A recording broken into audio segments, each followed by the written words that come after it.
ಹಾಗಾದ್ರೆ ಎಲ್ರಿಗೂ ನಮಸ್ಕಾರ. ಸೊ ಬಿಗ್ ಬಾಸ್ನ ಇವತ್ತಿನ ಎಪಿಸೋಡ್ನ 2ನೇ ಪ್ರೋಮೋ ಅಪ್ಲೋಡ್ ಆಗಿದೆ. ಆ್ಯಂಡ್ ಈ ಒಂದು ಪ್ರೋಮೋ ನೋಡ್ತಿದ್ರೆ ನನಗನ್ನಿಸಿರುವಂಥದ್ದು ಟಾಪ್ 3 ಫಿಕ್ಸ್ ಆಗಿದೆಯಾ ಅಂತ. ಸೀಸನ್ 11ರ ಟಾಪ್ 3 ಕಂಟೆಸ್ಟೆಂಟ್ಗಳು ಫಿಕ್ಸ್ ಆಗಿದ್ದಾರಾ ಅಂತ. ಯಾಕಂದರೆ ಈ ಡೌಟ್ ಏನಕ್ಕೆ ಬರ್ತಿದೆ ಅಂತಂದರೆ, ಸೊ ಬೆಳಗ್ಗೆ ಬಿಟ್ಟಂಥ ಪ್ರೋಮೋ ನೋಡ್ತಿದ್ರೆ ಸೊ ಅಲ್ಲಿ ತ್ರಿವಿಕ್ರಮ್, ಮೋಕ್ಷಿತಾ ಆ್ಯಂಡ್ ಹನುಮಂತನ ಬಗ್ಗೆನೇ ಪ್ರೋಮೋ ಇತ್ತು. ಆ್ಯಂಡ್ ನಾನು ಹೇಳಿದ್ದೆ ಮಧ್ಯಾಹ್ನದ ಒಂದು ಪ್ರೋಮೋದಲ್ಲಿ ಮೇ ಬಿ ಇನ್ನೂ 3 ಕಂಟೆಸ್ಟೆಂಟ್ ಏನಿದ್ರೆ ಭವ್ಯ, ಮಂಜು ಆ್ಯಂಡ್ ರಜತ್ ಅವ್ರ ಬಗ್ಗೆ ಬರ್ಬೋದು ಅಂತ. ಬಟ್ ಈ ಒಂದು ಪ್ರೋಮೋದಲ್ಲೂ ಕೂಡ so again Mokshitha, Trivikram and ಹನುಮಂತನ ಬಗ್ಗೆನೇ ಬಂದಿರುವಂಥದ್ದು. ಬೆಳಗ್ಗೆ ನಿಮ್ಗೆ ಗೊತ್ತಿರೋ ಆಲ್ರೆಡಿ ಅಂದರೆ ಅಭಿಮಾನಿಗಳು ಸೊ ಬಿಗ್ ಬಾಸ್ ಮನೆಗೆ ಎಂಟರ್ ಕೊಟ್ಟಿದ್ದಾರೆ. ಆ್ಯಂಡ್ ಅವರ ಎದುರುಗಡೆಗೆ ಸೊ ಈ ಒಂದು ಸ್ಪರ್ಧಿಗಳು ಸೊ ಅಲ್ಲಿ ಅವರ ಒಂದು ಜರ್ನಿ ಬಗ್ಗೆ ಮಾತಾಡಿದರು. ಆ್ಯಂಡ್ ಈ ಒಂದು ಪ್ರೋಮೋದಲ್ಲಿ ನೋಡಿದರೆ ಸೊ ಬಿಗ್ ಬಾಸ್ ಅವರೇನೆ ಸೊ ಈ ಒಂದು ಕಂಟೆಸ್ಟೆಂಟ್ಗಳ ಬಗ್ಗೆ ಸಿಹಿ ಮಾತುಗಳನ್ನು ಹಂಚ್ಕೊತಿದ್ದಾರೆ, ಅವರ ಜರ್ನಿ ಬಗ್ಗೆ ಆ್ಯಂಡ್ ಅವರ ಒಂದು ಕಾಂಟ್ರಿಬ್ಯೂಷನ್ ಸೀಸನ್ 11ಕ್ಕೆ ಯಾವ ರೀತಿಯಲ್ಲಿ ಇತ್ತು ಅನ್ನೋದರಲ್ಲಿ. ಸೊ ಇದ್ರ ನೋಡ್ತಾ ಇದ್ದರೆ ಮೇ ಬಿ ಸೊ ಇವರೇ ಟಾಪ್ 3 ಫಿಕ್ಸ್ ಅಂತ ಅನಿಸುತ್ತೆ. ಬಟ್ ಆದರೆ ಗೊತ್ತಿಲ್ಲ, ನಾಳೆ ಏನಾದರೂ ಸೊ ಇನ್ನು ಉಳಿದಂಥ 3 ಕಂಟೆಸ್ಟೆಂಟ್ಗಳ ಬಗ್ಗೆ ಕೂಡ ಪ್ರೋಮೋಗಳು ಬಿಡಬಹುದು, ಇಲ್ಲ ಅಂತ ಹೇಳಲಿಕ್ಕಾಗಲ್ಲ. ಅಥವಾ ಇವತ್ತೇ ನೈಟ್ ಹೊತ್ತಿನಲ್ಲಿ ಕೂಡ ಬಿಡಬಹುದೇನೋ. ಆದರೆ ನನ್ನ ಪ್ರಕಾರ ನಾಳೆ ಬಿಡುವಂಥದ್ದು ಉತ್ತಮ. ಯಾಕಂತಂದರೆ ಪ್ರೈಮ್ ಟೈಮ್ ಅಂತ ಇರುತ್ತೆ. ಸೊ ಆ ಪ್ರೈಮ್ ಟೈಮಲ್ಲಿ ಬಿಟ್ರೇ ಸೊ ರೀಚ್ ಆಗುತ್ತೆ ಬೆಳಗ್ಗೆ 7:00 ಆ್ಯಂಡ್ ಸಾಯಂಕಾಲ ಸೊ ಇವಾಗ ಮಧ್ಯಾಹ್ನ 3 ಗಂಟೆಗೆ ಪ್ರೋಮೋ ಬರುವಂಥದ್ದು ಸ್ವಲ್ಪ ರೀಚ್ ಚೆನ್ನಾಗಿರುತ್ತೆ. ಓಕೆ, ಮೇ ಬಿ ನಾಳೆ ಅವ್ರದ್ದು ಕೂಡ ಬಿಡ್ಬೋದು ಅಂತ ಅಂದ್ಕೊಂಡಿದ್ದೀನಿ. ಒಂದು ವೇಳೆ ಬಿಟ್ಟಿಲ್ಲ ಅಂತಂದರೆ ಸೊ ಮೇ ಬಿ ಟಾಪ್ 3ಗೆ ಇವರೇ ಫಿಕ್ಸ್ ಆಗ್ಬೋದು ಅಂತ ಕೂಡ ಅಂದ್ಕೊತೀನಿ. ಆ್ಯಂಡ್ ಈ ಒಂದು ಪ್ರೋಮೋದಲ್ಲಿ ನೋಡಿದರೆ ಸೊ ಬಿಗ್ ಬಾಸ್ ಕಡೆಯಿಂದ ಸ್ಪರ್ಧಿಗಳಿಗೆ ಸಿಹಿ ಮಾತುಗಳು ಸೊ ಅಂತ ಹೇಳ್ಬೋದು. ಆ್ಯಂಡ್ ಇಲ್ಲಿ ಫಸ್ಟ್ ಹೇಳಿರುವಂಥದ್ದು ಮೋಕ್ಷಿತಾ ಬಗ್ಗೆನೇ. ಸೊ ಮೋಕ್ಷಿತಾಗೆ ಸೊ ಈ ಮನೆಯಲ್ಲಿ ಸರಳತೆಗೆ ಮತ್ತೊಂದು ಹೆಸರು, ಅದು ಮೋಕ್ಷಿತಾ ಅನ್ನೋ ರೀತಿಯಲ್ಲಿ. ಸೊ ಸರಳತೆ ಅಂತ ಬಂದರೆ ಮೋಕ್ಷಿತಾ ಅವರು ಸೂಪರ್ ಅಂತ ಬಿಗ್ ಬಾಸ್ ಅವರೇ ಹೇಳ್ತಿದ್ದಾರೆ. ಸೊ ಅಲ್ಲಿ ಅಗೇನ್ ನಮ್ಮ ಮೋಕ್ಷಿತಾ ಅವರ ಅಭಿಮಾನಿಗಳಿಂದ ಜೈಕಾರಗಳು, ಕಿರುಚಾಟ ಎಲ್ಲ ಬರ್ತಾ ಇದೆ.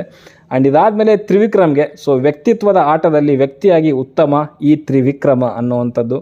ಆ್ಯಂಡ್ ವ್ಯಕ್ತಿತ್ವ ಅಂತ ಬಂದಾಗ ಓಕೆ, ಒಂದು ವ್ಯಕ್ತಿತ್ವದಲ್ಲಿ ಉತ್ತಮ ಅಂತ ತ್ರಿವಿಕ್ರಮ್ ಅವರಿಗೆ ಬಿಗ್ ಬಾಸ್ ಅವರು ಹೇಳಿದ್ದಾರೆ. ಕೆಲವೊಂದು ಏರುಪೇರುಗಳಿದ್ದಾವೆ. ಸೊ ಅದ್ರ ಬಗ್ಗೆ ಮಾತಾಡಿದ್ದೀನಿ ಆಲ್ರೆಡಿ ನಾನು ಬೇರೆ ವಿಡಿಯೋದಲ್ಲಿ. ಆ್ಯಂಡ್ ಇವಾಗ ಹೆಚ್ಚಿನ ಮಾತುಗಳು ಬೇಡ ಅಂತ ಅಂದ್ಕೊತೀನಿ. ಅದಾದಮೇಲೆ ಆಟದಲ್ಲಿ ಅತ್ಯುತ್ತಮ ಈ ತ್ರಿವಿಕ್ರಮ ಅಂತ ಹೇಳ್ತಿದ್ದಾರೆ. ಸೊ ಆಟ ಆಡೋದ್ರಲ್ಲಿ ಅತ್ಯುತ್ತಮ ಈ ತ್ರಿವಿಕ್ರಮ ಅಂತೆ. ಖಂಡಿತವಾಗ್ಲು ಆಟ ಅಂತ ಬಂದಾಗ ಅವ್ರು ಚೆನ್ನಾಗಿ ಆಡ್ತಾರೆ, ಅದರಲ್ಲಿ ಎರಡನೇ ಮಾತೇ ಇಲ್ಲ. ಬಟ್ ನನಗನ್ಸಿರುವಂಥದ್ದು ಏನಂತಂದರೆ ಇವೆರಡೇನು ಇವರಿಬ್ಬರಿಗೆ ಹೇಳಿದ್ದಾರೆ. ಸೊ ಅವರಿಬ್ಬರು ಆ ಎರಡೂ ಒಂದು ಅಂಶಗಳು ಸೊ ನಮ್ಮ ಹನುಮಂತನ ಹತ್ರ ಇದೆ ಅಂತ ಹೇಳ್ಬೋದು. ಬಟ್ ಹನುಮಂತನಿಗೆ ಬಿಗ್ ಬಾಸ್ ಅವ್ರು ಏನು ಹೇಳಿದ್ದಾರೆ ಅಂತಂದರೆ, ಬಿಗ್ ಬಾಸ್ ಈ ಸೀಸನ್ಗೆ ಹೊಸ ಸ್ವರ ತಂದ ಗ್ರಾಮೀಣ ಪ್ರತಿಭೆ ನಮ್ಮ ಹನುಮಂತ ಅನ್ನೋ ಒಂದು ಪದನ ಹೇಳಿದ್ದಾರೆ ಅವರಿಗೆ. ಜೊತೆಗೆ ದೋಸ್ತ ನಿನಗೆ ಮನದಾಳದ ಅಭಿನಂದನೆಗಳು ಅನ್ನೋ ಒಂದು ಪ್ರಶಂಸೆಯ ಮಾತುಗಳನ್ನು, ಅವರಿಗೆ ಸಿಹಿ ಮಾತುಗಳನ್ನು ಸೊ ಹನುಮಂತನಿಗೆ ಸೊ ಬಿಗ್ ಬಾಸ್ ಅವ್ರ ಕಡೆಯಿಂದ ಬಂದಿದೆ ಅಂತಲೇ ಹೇಳ್ಬೋದು. ಆ್ಯಂಡ್ ನನಗನ್ಸುವಂಥದ್ದು ಹನುಮಂತನಿಗೆ ಈ ಮನೆಯಲ್ಲಿ ಸರಳತೆಗೆ ಮತ್ತೊಂದು ಹೆಸರೇ ಅದು ಹನುಮಂತ ಅಂತಲೂ ಆಗುತ್ತೆ. ವ್ಯಕ್ತಿತ್ವದ ಆಟದಲ್ಲಿ ಸೊ ವ್ಯಕ್ತಿಯಾಗಿ ಉತ್ತಮ, ಅತ್ಯುತ್ತಮ ನಮ್ಮ ಹನುಮಂತ ಕೂಡ ಅಂತ ಅನಿಸುತ್ತೆ. ಆಟ ಆಡೋದ್ರಲ್ಲಿ ಅತ್ಯುತ್ತಮ ಅಂತಲೂ ಕೂಡ ಹೇಳ್ಬೋದು. ಸೊ ಆ ಒಂದು ಮಟ್ಟದಲ್ಲಿ ನಮ್ಮ ಹನುಮಂತ ಆಡಿದ್ದಾನೆ. ಸೊ ಗೊತ್ತಿಲ್ಲ, ನೋಡೋಣ ಏನೇನಾಗುತ್ತೆ ಅಂತ. ಒಟ್ಟಲ್ಲಿ ಸೊ ಫಸ್ಟ್ ಟೈಮ್ ಅಂತ ಅನಿಸುತ್ತೆ ಸೊ ಸ್ಪರ್ಧಿಗಳ ಬಗ್ಗೆ ಬಿಗ್ ಬಾಸ್ ಅವ್ರು ಮಾತಾಡಿರುವಂಥದ್ದು. ಸೊ ಬೇರೆ ಸೀಸನ್ಗಳಲ್ಲಿ ನಾನು ಅಷ್ಟು ಅಬ್ಸರ್ವ್ ಮಾಡಿಲ್ಲ. ಸೊ ಸ್ಪರ್ಧಿಗಳ ಬಗ್ಗೆನೇ ಬಿಗ್ ಬಾಸ್ ಈ ಒಂದು ಮಟ್ಟಿಗೆ ಸೊ ಮಾತುಗಳನ್ನು ಹೇಳಿ ಹೊಗಳಿರುವಂಥದ್ದು. ಸೊ ಈ ಒಂದು ಸೀಸನಲ್ಲಿ ಆ ಒಂದು ವಿಷಯ ನಡೆದಿದೆ ಅಂತಲೇ ಹೇಳ್ಬೋದು. ಸೊ ಸ್ಪರ್ಧಿಗಳಿಗೆ ಸೊ ಬಿಗ್ ಬಾಸ್ ಕಡೆಯಿಂದ ಒಂದು ಪ್ರಶಂಸೆಯ ರೀತಿಯಲ್ಲಿ ಒಂದು ಮಾತುಗಳು ಹೇಳಿರುವಂಥದ್ದು. ಆ್ಯಂಡ್ ನಿಮ್ಗೇನು ಅನಿಸುತ್ತೆ ಕಮೆಂಟ್ ಬಾಕ್ಸಲ್ಲಿ ತಿಳಿಸಿ. ಆಲ್ಮೋಸ್ಟ್ ಇವಾಗ ಇದನ್ನು ಪ್ರೋಮೋ ಬಂದಾದಮೇಲೆ ಸುಮಾರು ಜನಕ್ಕೆ ಅನಿಸಿರುತ್ತೆ ಸೊ ಪಕ್ಕಾ ಟಾಪ್ 3 ಇವರೇ ಅನ್ಕೊತಿರ್ತಾರೆ. ಸೊ ಮೇ ಬಿ ಇರಲಿಕ್ಕಿಲ್ಲ. ಸೊ ಅವ್ರಿಗೂ ಕೂಡ ಸಪ್ರೇಟಾಗಿ ಒಂದು 3 ಜನಕ್ಕೂ ಕೂಡ ಒಂದು ಪ್ರೋಮೋಗಳು ಬರ್ಬೋದು ನಾಳೆ ಅಂತ ಅಂದ್ಕೊಂಡಿದ್ದೀನಿ. ಬಟ್ ಬಂದಿಲ್ಲ ಅಂತಂದರೆ ಇವರೇ ಫಿಕ್ಸ್ ಆಗೋವಂಥ ಎಲ್ಲ ಲಕ್ಷಣಗಳು ಕೂಡ ಅನಿಸುತ್ತೆ. ನೋಡೋಣ, ಏನೂ ಹೇಳಲಿಕ್ಕಾಗಲ್ಲ. ಸೊ ಬಿಗ್ ಬಾಸ್ ನಮ್ಮನ್ನು ಕನ್ಫ್ಯೂಸ್ ಮಾಡೋದಕ್ಕೋಸ್ಕರ ಈ ಥರ ಪ್ರೋಮೋ ಮಾಡಿರ್ತಾರೆ. ಸೊ ಯಾವುದೂ ಕೂಡ ಇಲ್ಲಿ ಫಿಕ್ಸ್ ಅಂತ ಇರಲ್ಲ. ಮೇ ಬಿ ಲಾಸ್ಟ್ ಟೈಮಲ್ಲೂ ಕೂಡ ಚೇಂಜಸ್ ಆಗೋವಂಥ ಲಕ್ಷಣಗಳೆಲ್ಲ ಇರುತ್ತೆ.